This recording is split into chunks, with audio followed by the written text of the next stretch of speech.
Well, hello. My name is Glenn Wishnu. I work for Lakeland Institute. I'm also a teacher at North Star Classical Christian School. And this week's theme is wisdom. And I just want to offer just a few encouragements from Isaiah 28, a passage we might not have heard in church very often, but helps us with this theme. This is what Isaiah says. When a farmer plows for planting, does he plow continually? Does he keep on breaking up and working the soil? When he's leveled the surface, does he not sow caraway and scatter cumin? Does he not plant wheat in its place, barley in its plot, and spelt in its field? His God instructs him and teaches him the right way. Now, you might have heard those verses and thought, I don't know how that has anything to do with my daily life. That would be understandable. But what this passage teaches us at a high level is that God is at work in the world teaching people how to do stuff, teaching farmers how to farm, teaching construction workers how to be good architects, teaching all kinds of people, both Christians and not Christians, how to do life wisely. And as a teacher, that just encourages me in a few ways. Number one, it relieves me of pressure. I'll be honest, it's really difficult as a teacher when I gave my best lesson plan, when I taught my best lesson, when I gave everything I had, and I see a student who has no idea what I'm saying. I mean, just the blank stares, they happen all the time. And I must think okay, how can I do better? How can I do better? Because it must be my fault.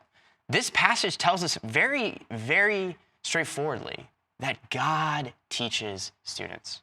God equips them. When people are learning something, God is at work. As a teacher, that takes the pressure off of me to be perfect because I can trust that God will make a difference in their lives. The second way it encourages me is when I face challenges. On the flip side, if God promises to teach these students how to learn logic or improve topic sentences, then I can enter into a challenging topic or situation without losing resolve. God can do anything. I mean, I know that. Therefore, no student in no situation is beyond hope.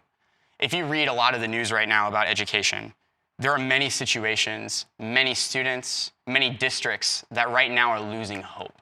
They're losing hope for their future.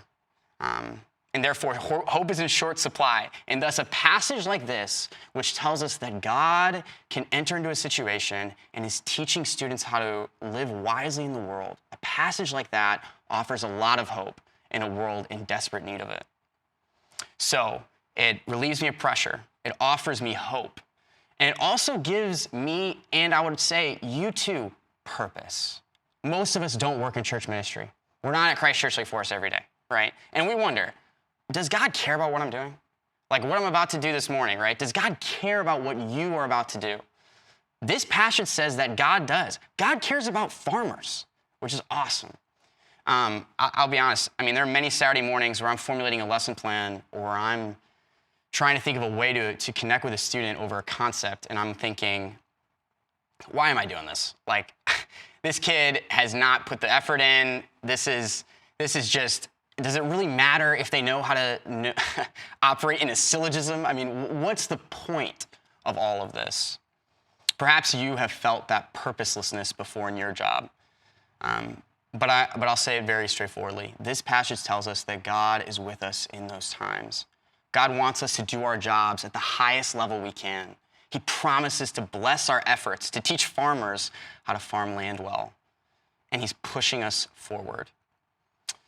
Maybe right now you're losing a sense of purpose in your own job, and I just want to tell you as an encouragement this morning, God cares about you. He cares about your work, and I hope that you can carry that with you throughout your day.